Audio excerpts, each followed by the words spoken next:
It's that time of the week again. It's movie time. I'm Van Connor. This is Off Screen, and this is your ultimate 7-day guide to everything movies. Boom.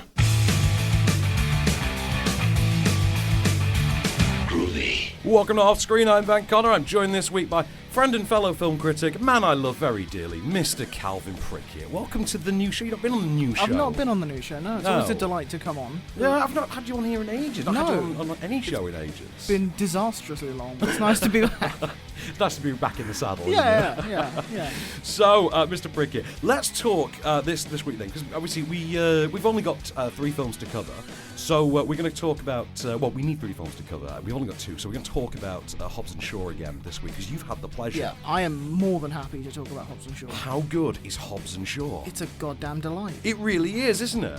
I can honestly say, if you're going to rip off Point Break, the worst, the one of the best things you can do is wait 20 years and then do Tango and Cash as well. Yeah, why not? Why not? Yeah, and if you can throw the State and the Rock in there at the same time. Can I just say, by the way, they asked me for my feedback after the screening.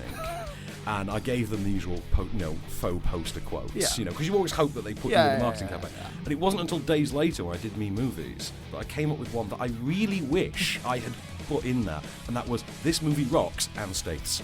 So I thought that was good. Yeah. I wish I'd given it to I would have just sent the sort of the rock hand emoji, because that pretty much the rock sums it up. The gesture. I do that all the time. It's my emoji of choice. But so I mean, Hobbs and Shaw, which directed by David Leitch, who was like royalty to you and I, because Deadpool, John Wick, we love that dude. And he directs the hell out of it, doesn't he? It's a damn good movie. Yeah. As live action cartoons go, it's better than most of the Disney live action stuff. That's not entirely wrong, to be fair. But it is a cartoon, though, isn't it? It is a big, bombastic Saturday morning cartoon. Yeah, you have to absolutely know what you're going in and getting. Oh, no, totally. I did see a thing on Twitter, though, as well, that basically said, if you're calling this dumb fun and it's okay, but at the same time you smite the likes of G.I. Joe, The Rise of Cobra, you are a hypocrite. And that is absolutely correct. Yeah. But, I loves me some Rise of Cobra, but not as much as I love Hobbs and Shaw, admittedly, but I do like Rise of Cobra. More than the second one, actually, which stars The Rock. Yeah. And Bruce Willis. Phoning it in. As G.I. Joe. Yeah. Yeah. I did like the whole fake president, evil guy thing. Destro? Anyway, back to Hobbs and Shaw. Yes.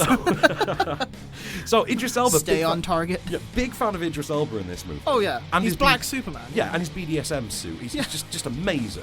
Yeah, which for some reason, even though it makes no sense, has a gun on the lapel. Yeah, can't figure that one out. Yeah, that is the least efficient place to put the gun, but it looks cool. It does, doesn't it? But that's the movie, though, isn't it? The movie is, why is that there? Because it looks good. Yeah. It's the Wayne's World problem of, why are you walking back and forth with that pane of glass? Yeah. It's for a car, in case there's a car chase. And then there's a car chase. It's that. Oh, our job is to stack these watermelons right here in the middle of this street. It's that kind of logic. I absolutely love that, because I think there's totally a place for that. Absolutely, yeah. But, I mean, to be honest, if they're going to do a sequel to this, though, because there's a mysterious villain in the background of this Yes, movie. there is. It's not like it's just like a voice that you hear every now and again who's talking to Idris Elba. I want Keanu Reeves for that. That's fair. That would be my dream. It sounded slightly feminine. Apparently, it's a certain actor who is in the film that we can't talk about. Yeah. Okay. So, the biggest name. Let's just say the biggest name. Okay. It is the biggest name who's in that movie who's not on the poster that we can't talk about because it's a spoiler. Okay, that's interesting. Yeah. See, my initial thought hearing it, and this isn't a spoiler because it's not revealed. Yeah. My initial thought was I thought it was going to be post-credits and it shows up and it's Charlize Theron. That would have been good. She's back for Fast 9, though. So which makes sense because her story is a Fast and Furious story rather than either a Hobbs or Shaw story. Even though he seemed to make it personal at the end of 8 for some reason. I don't know. Because everything's personal. Yeah, well, as long as it's not the second movie, then this time it's personal. Yeah, well, I mean, it's all about family. I literally went on BBC yesterday to talk about family. It's all about the term family from Fast and Furious. But, so, Vin Diesel's happy. He's got his franchise back. Yeah, Rock's happy. He's got his own version of Vin Diesel's franchise. But, Hobbs and Shaw. So, this has made, I think it's made 180 million in its opening weekend. Yeah. And that, although that's really good, especially for, a quote-unquote original property, it's not Fast and Furious numbers. It's not Fast and Furious numbers. And the hilarious thing about that is, those numbers that Fast and Furious was making only started when Dwayne Johnson came aboard. Yeah. So they only started with the 5th one. So it's only been 8 years since the Fast and Furious has been a mega franchise, because we all forget that, you know, back when Iron Man was being introduced and The Dark Knight was in cinemas, there was a Fast and Furious movie, and no bugger went to see it. Because it wasn't... Okay, I mean, what I we did, think but- of as Fast and Furious movies didn't start until Fast 4, arguably. I mean, the mythology kind of kicked back in with 4. Did you remember the tagline for the 4th one? I do not. New model, original parts. Brilliant. Because I had the original cast Yeah. back. That was the whole thing. New model, original parts. Loved that. Great poster. Yeah. But yeah, not a great movie though. Not amazing, but the start of The mythology these as we films know aren't it. about cars. These films are about giant, overblown stunts. Oh yeah, whole different ball game when they eventually got to let's just do a heist movie with Yeah. some driving, Yeah. which I have time for. I'm not gonna lie. Fast 5 is still arguably the best one. Oh, Fast 5 is totally I'll the best go to one. bat for that. I will die on that hill. Oh, I watched it. I think it was the day before I saw Hobbs and Shaw. And then, as dumb luck would have it, I stopped. I pressed stop at the end. For some reason, by the way, the Ava Mendes post-credit scene was missing from the version of Fast 5 I was watching. Okay. Can't figure that one out. Also, where is Ava Mendes in this franchise? She has disappeared. Yep. But and she works with Dwayne Johnson. We've established this. Why is she not in Hobbs and Shaw? Or Hobbs and Shaw 2. She'd be good in that. Yeah. But She's the secret voice, calling it. that would totally work. So, say, I watched Fast 5. I went and I made a coffee, had a smoke, and I came back. Yeah. And I noticed on ITV2 they were about 20 minutes into Furious 7. They were at the point where Jason Statham was loading up his Maserati and trying to play chicken with Vin Diesel. You know, after the Han's funeral. Which- #Justice for Han. I And, love the blatant retconning in Hobbs and Shaw of, oh no, he was always a good guy. Yeah, that's the thing, because we need to talk about it. We've got 3 minutes on the clock, so let's talk about Justice for Harm, because I've always found the Jason Statham character in these movies, but in the last movie in particular, quite difficult to work with, largely because we were introduced to this guy murdering a hospital. Yeah. I mean, well, murdering a character we liked, and then a hospital. Yeah. Like, literally, the staff and patients of a hospital. He shows up and he's the Winter Soldier. Yeah. And now he's Bucky. And there was no in between. Yeah, that's the problem, isn't it? There was there no was your no mum's mind name control. was Sarah. No, you know. there was no. I need a newspaper in the shoes moment. That's Yeah. what I need with Jason Statham. I've not got it. But damn. But I like the character. All the same, he's fine. No, you love Jason Well, Statham. I like Jason Statham.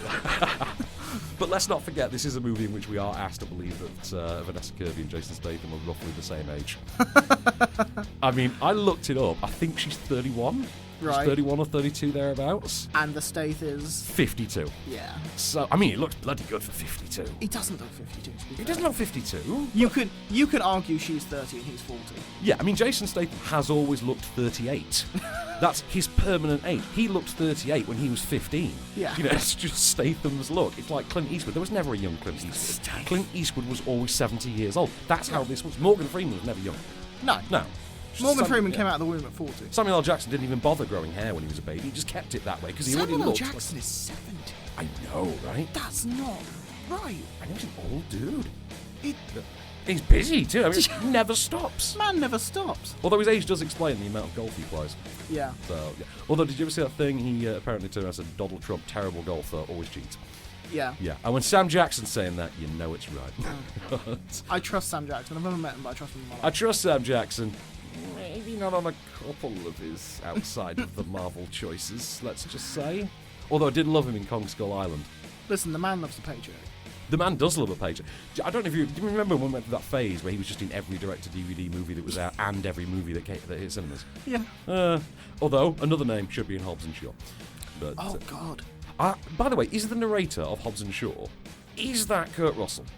I don't know. Because there is a non-specific narrator at the very beginning, Yes. a non-specified narrator, and I kept thinking, is that Mr. Nobody from the Fast and Furious movies? Is that Kurt Russell? I wouldn't be surprised. I would be, because it would make sense. Yeah, it would make sense. If he's like the Nick Fury of this Yeah. universe. That Given some of the big names in Hobbs and Shaw, which we can't say, talk about, yeah. but It wouldn't shock you, I know. No. So, Hobbs and Shaw is in cinemas now, rated 12A. We both absolutely loved it. You're a big fan, I believe. adored it, yeah. I think you came out and said that was the dumbest thing I've ever seen. I'm here for it. Yeah. You know, which I agree with. Verbatim those Did words. you see IMAX? You did IMAX, didn't you? if you don't go on IMAX, you're not going to fit them both on the screen. Exactly. No, that's very true. It's very true. There's only so much bold bulk that you can fit on one cinema screen at one time. So we're going to come right back, and we're going to talk about some, let's just say, some children's toys that have made their way to the big screen, which I don't know about you, but I've been very excited to talk about. We'll be back after this.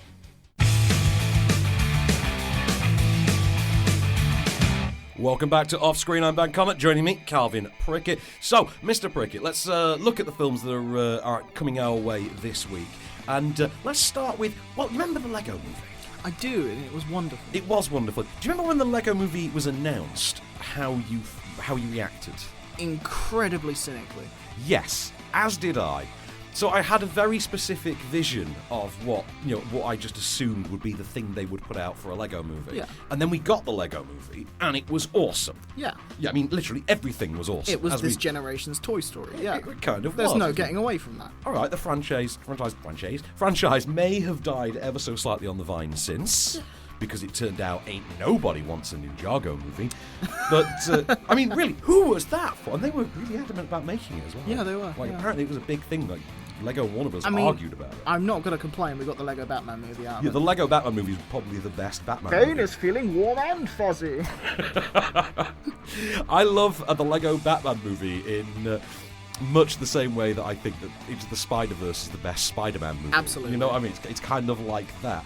So, the Playmobil movie has now arrived. It arrives just ahead of the Ugly Dolls movie in the next few weeks as well. So, very similar kind of things. You know, stuff that's aimed at very young children. Yeah. And this movie is aimed at very young children. Aimed very squarely at 6-year-olds. 5-year-olds, sorry. We discussed this at length after the film. A bunch of critics stood around arguing, who's it for?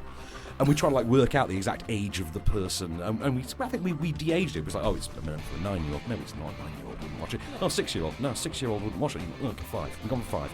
So Playmobil, you obviously are something of a toy expert. I am, yeah. I would say that quite tragically, yeah, yes. with no hesitation whatsoever, I would declare you a toy expert. Yeah. Playmobil is one of the world's biggest toy brands, still, I believe. Inexplicably. Inexplicably.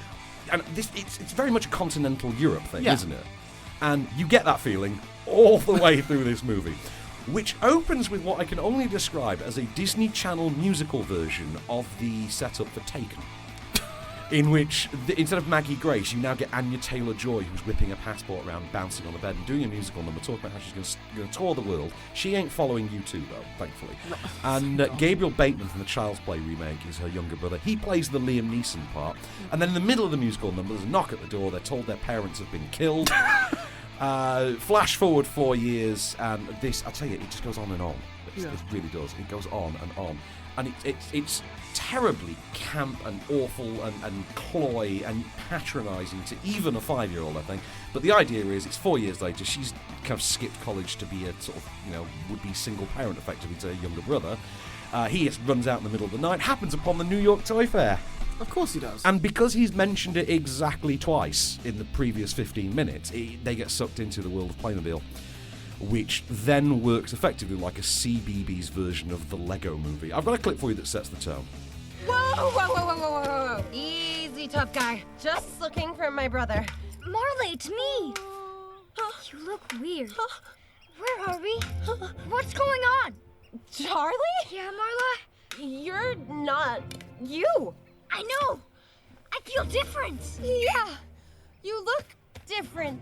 You have a beard. I do. And tattoos. Tattoos? Cool. What's happening? The lighthouse, the Vikings, all of it. It's real. We're actually here. So this comes to us from, I'm trying to remember his name, Lino Di Salvo, who has worked on films such as Tangled and Frozen. He's one of those guys who's always credited as being in the animation department. Okay. And this is sort of his step up. And can he step back down? It would probably be best that he What's did. happening? Yeah, it never. The problem with it is, if you remember what made the Lego movie so awesome, pun intended, it was the fact that there did feel like there was a physical world in front of you. Yes. Playmobil tries the same trick with the animation, specifically the way faces are rendered onto plastic blocks, etc. The problem is it never looks anything other than just a cheap, maybe made for made for an iPad game or CD. These kind of great films. It's very weightless. It's very flavourless. It's very bland. It's very perfunctory. It's a film that also jumped all over the shop. Right, totally, it's bonkers. Like I just described to you, a Disney Channel musical version of the setup from Taken. Yes. Then you've got the, by the way, your parents are dead, which is acted to hell, by the way. Like they had the hell out of that. And they really sell it. It's dramatic, it's got weight, you get a little misty-eyed. Then you've got Party of Five, and then the New York toy scene from Ted, and then CBeebies Lego Movie. The problem is it's so totally all over the shop that by the time they introduce a certain primary character, and it shows a lot about this movie that I don't know who plays that character, so I'm genuinely now going to look that up. Okay, it was Jim Gaffigan. Of course. Jim Gaffigan voices what you describe as the sort of the wild style.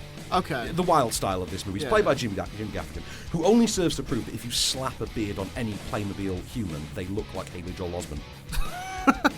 They do. And then the following night I was watching The Boys, and Haley Joel Osment turned up with a beard. And I was like, oh my god, it's Playmobil.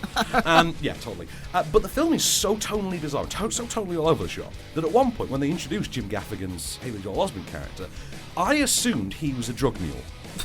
And for 5 solid minutes, I accepted this as a fact of reality. And I didn't question at any point that was odd. That tells you an awful lot about the Playmobil movie. You're going to be bored to tears, honestly.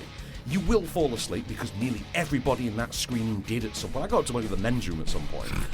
Everybody did. It was one of those, those token movies where everybody goes, everybody just steps a queue out for the the bathroom loo at some point. Yeah, and you come back in. And for the second time in my professional life, I witnessed just a sea of just completely unconscious film critics. The only other time I've seen that was Top Cat.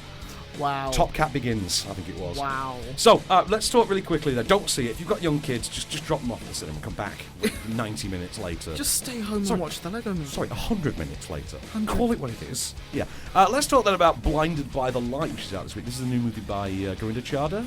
This is the Bruce Springsteen. The Bruce Springsteen one, Yeah. So Gorinda Chadha made Bend It Like Beckham. And what we've got here is something kind of similar. So you've got the, basically not being a white British person in Britain at a specific time. In this case, 1987 Luton.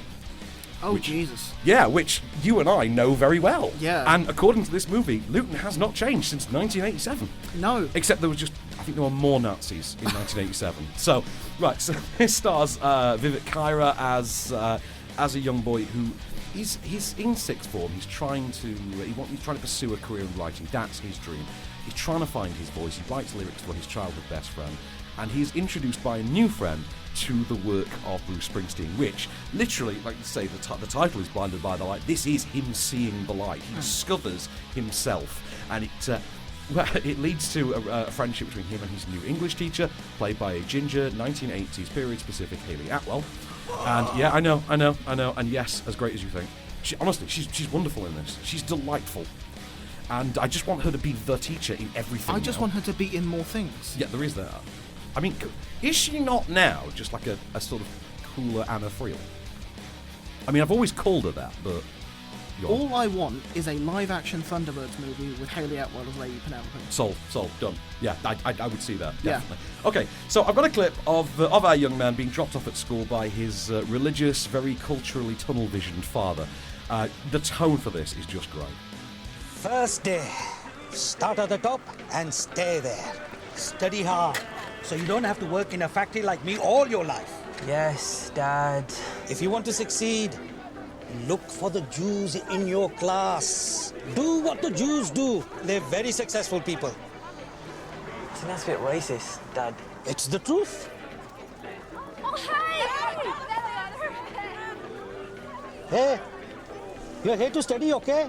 I'll find you a wife in good time. You leave that to me.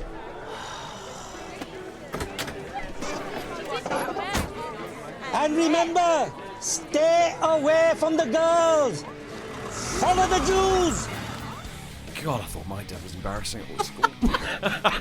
So, Calvin Prickett and Vivek Kaira there, and it's a great relationship. The film plays, for all intents and purposes, kind of like Sing Street meets East is East.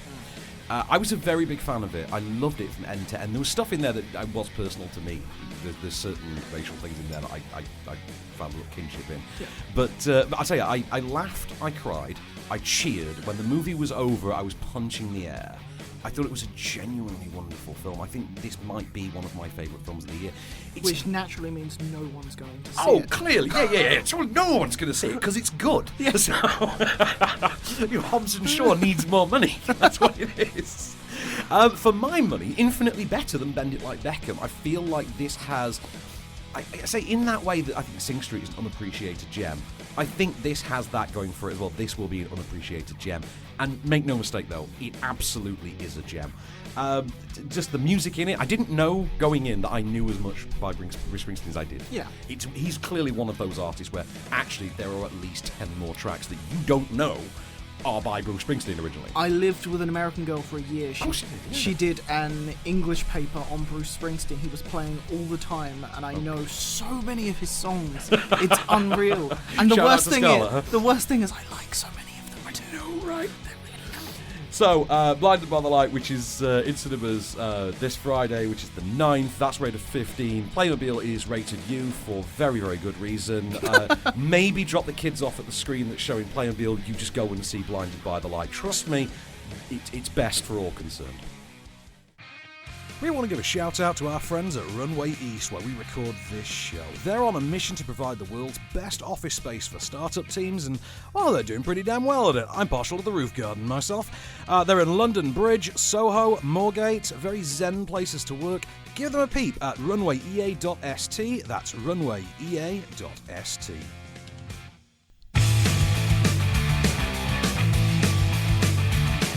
And we're back, and we're talking movies on TV. So, Mr. Prickett, let's have a look at the next 7 days of Freeview-friendly filmic fun. Let's start with a movie that I think we all love. Really, this is. I think this is one of those movies that we've just accepted now is rubbish, but we all love it. Yes. And for my money, is the second best Hollywood shark movie after Jaws and Head of the Meg. Oh, and. I don't know, is The Shallows 3 or is The Meg 3? I don't know. We'll debate that another time. I am, of course, talking about a film that I'm not even going to play a clip from. I'm simply going to let LL Cool J do it for me. My hat is like a shark's fin. Deepest blue is my hat is like a shark's fin. Deepest blue is my hat is like a shark's fin. Yeah, blue is my hat is like a shark's fin. How terrible was it? I love that. every single time I hear that, I laugh. I Oh can't no, help me it. too. I mean, have you ever listened to the lyrics of that theme Yes. song? It is insane. It's- What script was he reading? Did he think he was the shark? Like, it's the only thing that explains that theme song is if LL Cool J thinks that he was hired to play the shark. Which would have been an amazing... If anyone wants to fund that Yeah. film, where LL Cool J... Absolutely. Also, fun fact, he gave himself that nickname. That is oh no, he did. Yeah. Yeah. His name is Ladies Love Cool James. Yeah. I totally know that. Yeah, he says it's the nickname he got at school, which I stand with Ed Byrne because I want to have gone to that school. Like, I want to go to the school where the kids bully each other by calling you Ladies Love Cool James. Really, Jimmy, really. So Deep Blue Sea is on the 5 Spike 9 p.m. on Saturday. It is unmissable stuff, Deep Blue Sea. Yeah. It still has one of the best shock deaths in mainstream cinema to this day, complete with really rubbish special effects in the process. Naturally. But a great moment. It is everything you want from a schlocky Jaws knockoff, isn't it? But, yeah, big fan. Yeah. So, Sunday night, I'm guessing you wouldn't have seen this one. No. Right. A Shane Black movie from, I think, 95, 96, starring Gina Davis, back when she was still in movies, Samuel L. Jackson, when he was starting to get into movies, and Craig Bierko, who for some reason was allowed on this one instance to be in a movie. So, it's The Long Kiss Goodnight. It's on the Paramount Channel at 10:05 on Sunday night. If you've never seen this, it's awesome. It is really, really funny, really, really sick, really, really violent, just really, really dark. So in other words, it's a Shane Black movie. Yeah. Yeah. So Gina Davis is a housewife who one day who has a mysterious past, can't remember where she came from, has a car accident, and then instantly remembers, oh, hang on a minute, I'm a master assassin. Yeah. And she's like a, married suburban mum with a kid.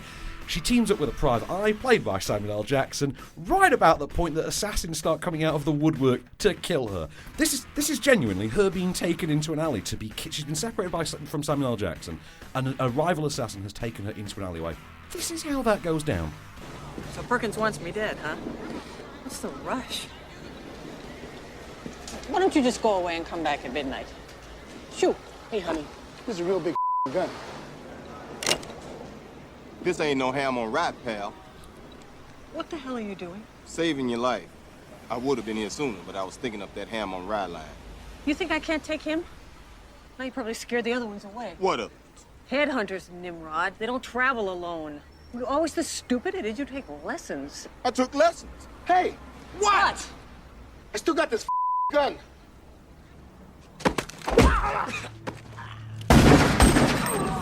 Such a great movie. Yeah, that sounds like a Shane Black. And can I just tell you an amazing line of dialogue from this movie? And this is not aged well, this line, obviously. There is a moment in which the bad guy is told, oh, yeah, he freaked out because he saw something on TV, something horrible on TV last night, referring to Gina Davis. And the bad guy, Craig Bierko, says, we all did. It was called Baywatch Nights. And remember Baywatch Nights? That was a thing. Okay, Monday night. I know you've been looking forward to talking about this one, because I made you watch this 2 days ago. So, film 4:40 p.m., okay? It was on the middle of the day, which is an awesome movie for the middle of the day. Yeah. It's Congo, ladies and gentlemen. Oh, wow, do I love Congo. So, please tell me, very succinctly, what the plot of Congo is, Calvin. Congo is essentially about a expedition to the jungle to take a talking ape named Amy a talking ape named Amy. back to the jungle, Uh-huh. where they discover that maybe she's not the most intelligent ape around.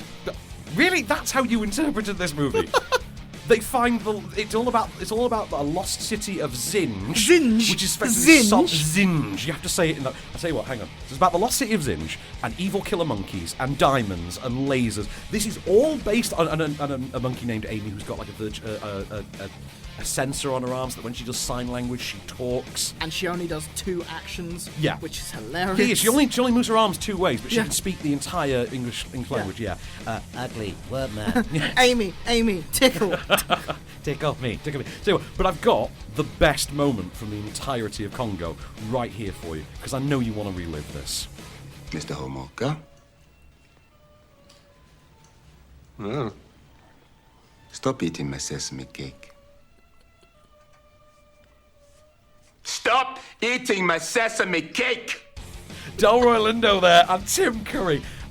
Obviously, I kept it from you that in the very opening of this film, Bruce Campbell appears. Who is one of my favourite actors of all time. He's everyone's favourite actor of all time. Goddamn Bruce Campbell. It's either Bruce Campbell and Nathan Fillion, isn't it? His chinliness, the Sultan of Schlock. How many of his books do you own? Right, Congo. It's a really ropey and awful movie. Oh, it's terrible. It's terrible, but it's so awful, much but fun. It's so much fun. So sit and watch and make fun of. And I say you got Delroy Lindo, Ernie Hudson, Tim Curry, Dylan Walsh from Nip Tuck and the Stepfather remake. Did I say Laura Linney? Joe Pantoliano, Joey Pants shows up. You know, it's a really fun little schlocky. Oh, Joe Don Baker as well, don't forget. And it's terrible. It's the first movie I ever went and saw with my friends when I was a kid at the cinema.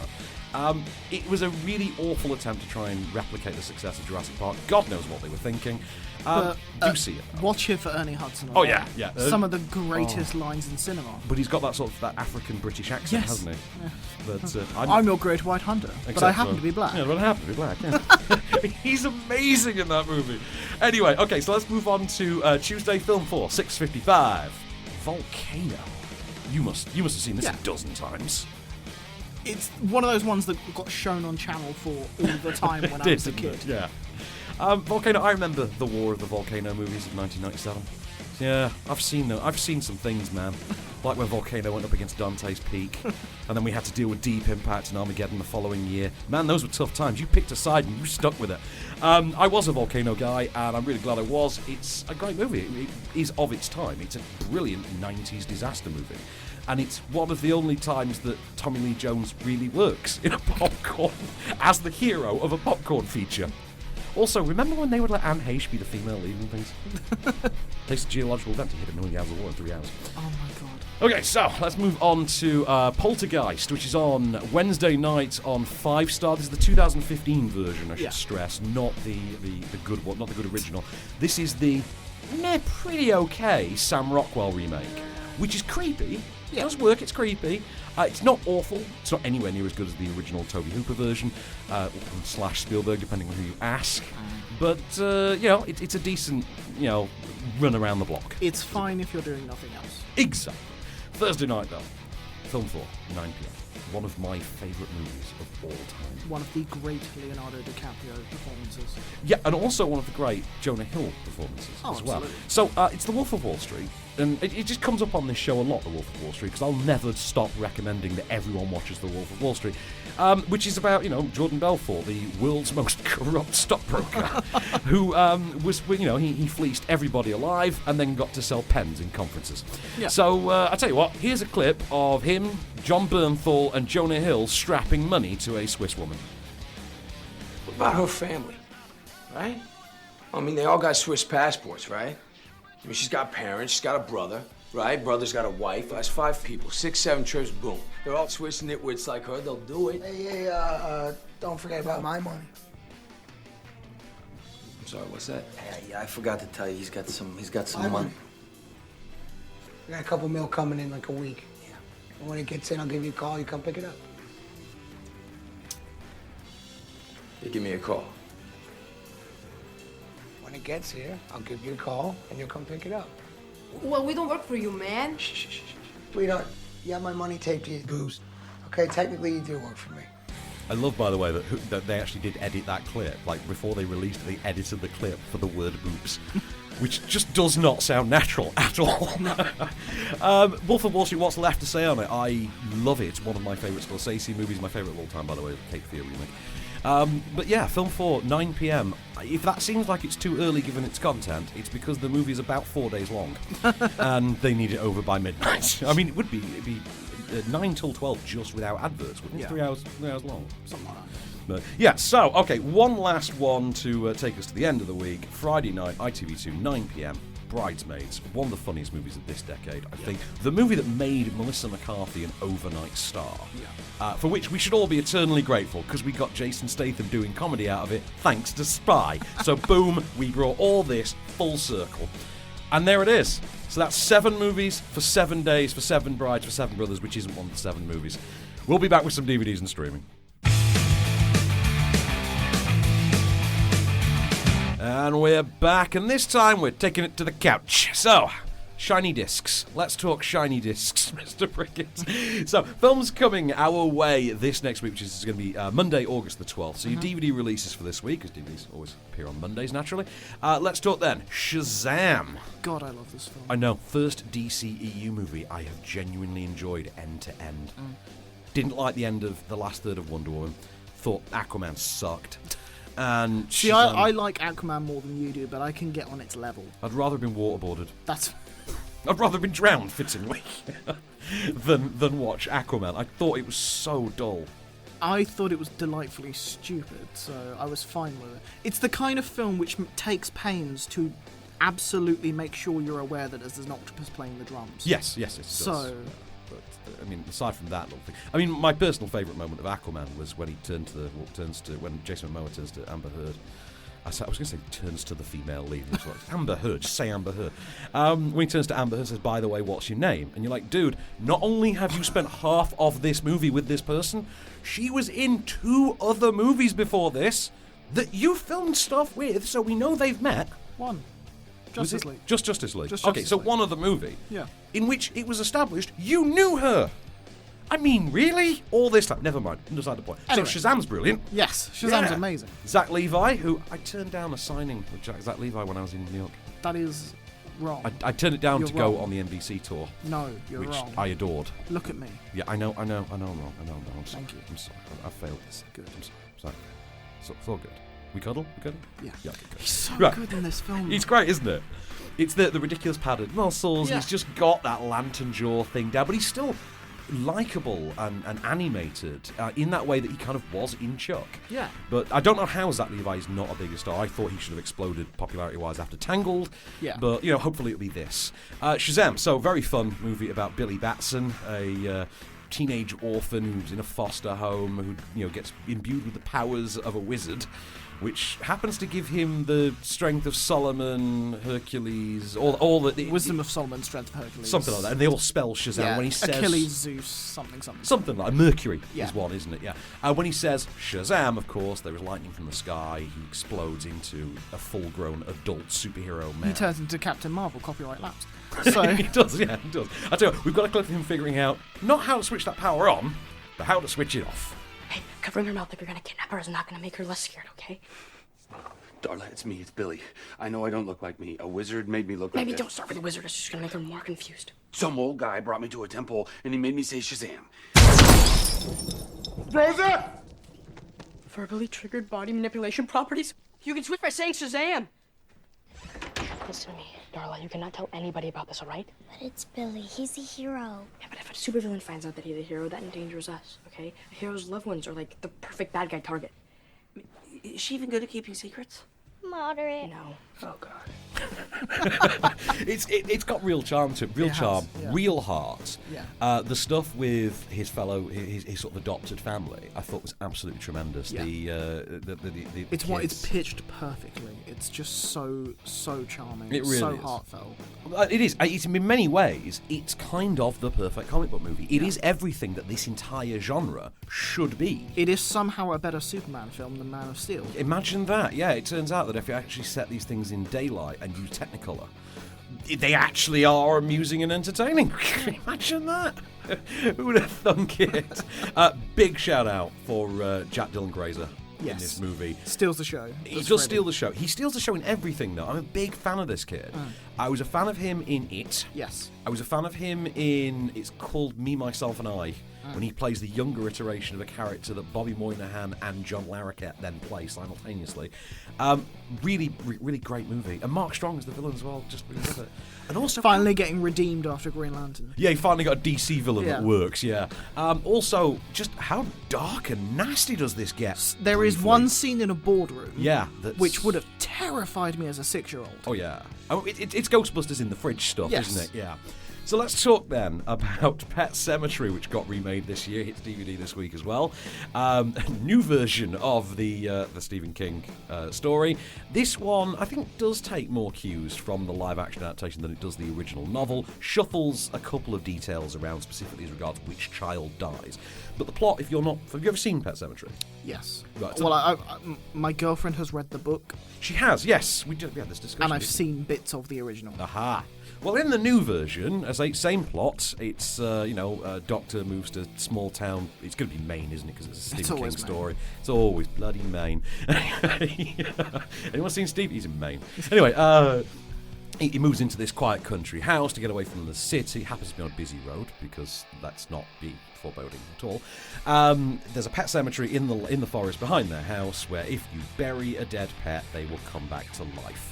When the family's daughter is then killed in a tragic accident on a busy road because nobody saw that coming, and he literally could have installed mirrors. It doesn't make any sense. It's just a fence, He's man. a doctor. This film could have been solved with a fence. You could have solved this movie with a speed bump. Although technically, that's what the girl became. That's what the girl became. Yeah. He buries the daughter, who comes back wrong because, of course, she does. It's a Stephen King. Yeah. Here's a clip of how that goes. What's going on? I wasn't ready to say goodbye to her. You're scaring me. Just tell me what you're talking about. It was my fault she died. I had to bring her back.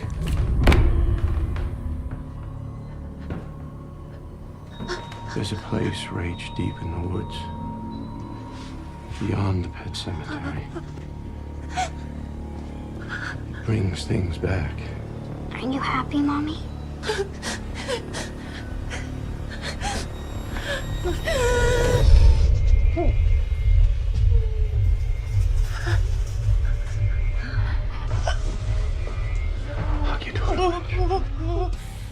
So yeah, Jason Clarke there, because nothing says lively live-action adaptation than Jason Clarke. Did you ever see that bit of Forgetting Sarah Marshall where they just talk about ominous tones? Yes.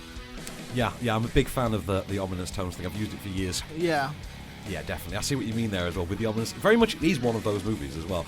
It is kind of cheap and cheerful. The only reason to remake this movie seems to have been because John Lithgow being in it would be awesome.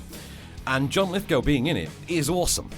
But the rest of the movie is... It's a by-the-numbers retread. If you've not seen our version of Pet Sematary, see it by all means, and you'll enjoy it.